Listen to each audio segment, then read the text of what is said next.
Guts and Blackpetter's London update is finally here, bringing in new weapons, new maps, a new Halloween event, and much more that I'll be covering in this video. Let's get into it. Starting with the new maps. The two new main maps in this update are London and Westminster. London is the first map in the London campaign, followed by Westminster, just like how Sleepy Hollow follows Road to Sleepy Hollow. But unlike that campaign, you can actually vote against Westminster after you complete London.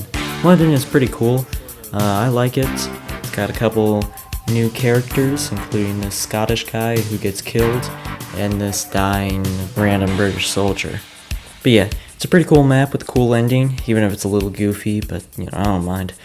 And then we get to Westminster, the second part of the London campaign that follows directly after London. And it's got some cool objectives like this crane one, and the finale is just awesome. I love it. Apparently, I wasn't able to play the new update when it first came out, but for the first couple days, people would repeatedly get flung off the carts, so I could see why a lot of people didn't like the ending back then. But now that it's relatively fixed, and it's a pretty cool finale. Yeah, I really like it. And you get to carry this flag, the regimental colors, I believe, and if you survive and take it over across the bridge, then you get a badge for that, and it's pretty much like surviving Roscoff with Crawford still alive. That's just how it works, Oh yeah, there's also Arthur Wellesley, aka the Duke of Wellington. He's pretty cool. He's got a whole speech before he leads you off to the finale of Westminster. He also gives you a little pocket watch to keep track of your time, because you are timed for the finale, because the bridge does explode on a specific time. Pretty cool. Now, let's talk about the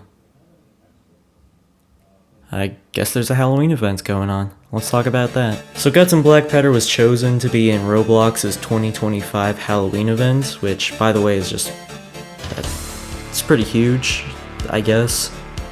I don't know if anyone really cares about those, but just the fact that G&B was chosen to be one of the main games featured, it's pretty cool. And you get these Roblox items that contribute to the event for getting these badges, so I don't know. But anyways, back to what people actually care about. It's the new Halloween map, Transylvania, which is pretty cool. It's not that difficult.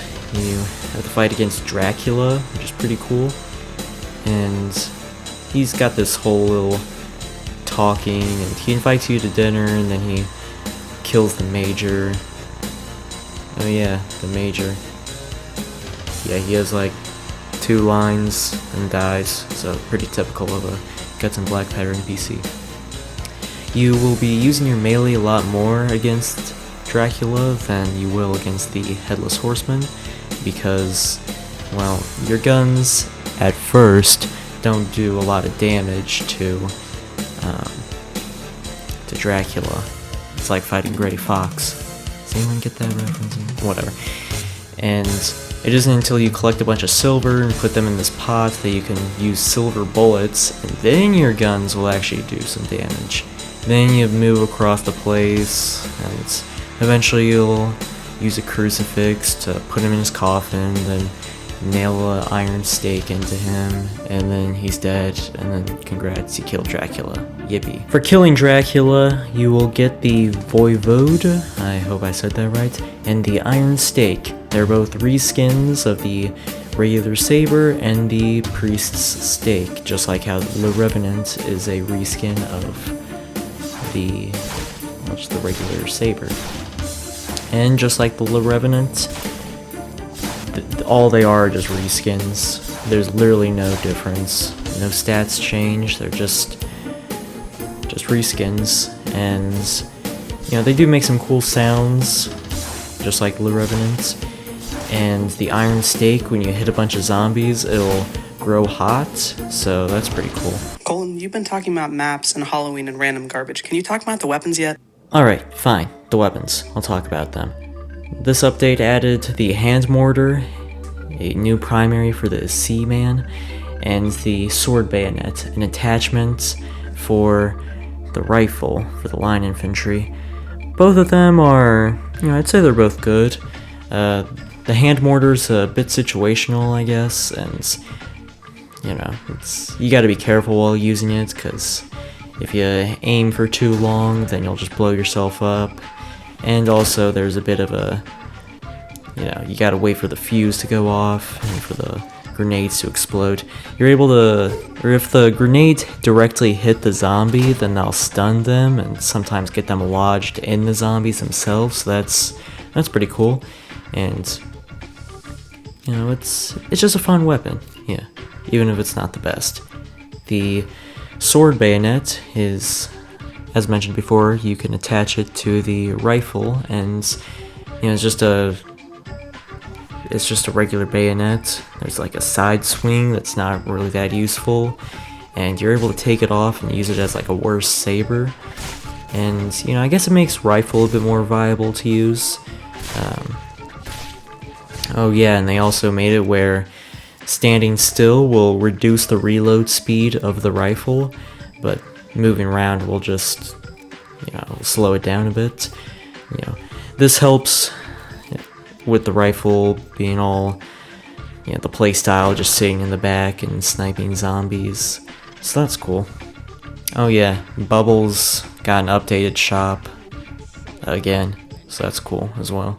Alright, here's the last few things, let's get them over with quickly. There's new jibbing/dismemberment effects. Portugal's got a new medic as well as their own voice lines.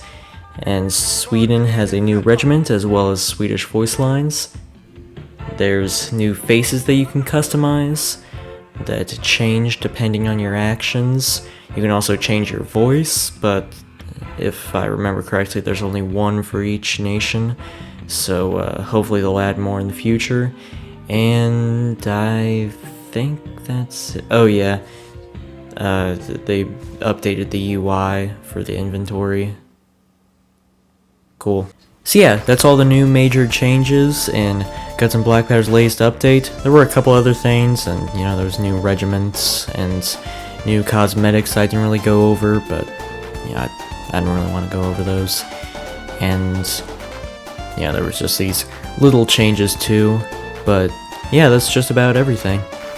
Hope you all enjoyed me mumbling a lot in this video. I didn't really have much of a script. I was trying to make this video quickly to make up for the fact that I'm a couple days late due to me being on vacation when the update dropped.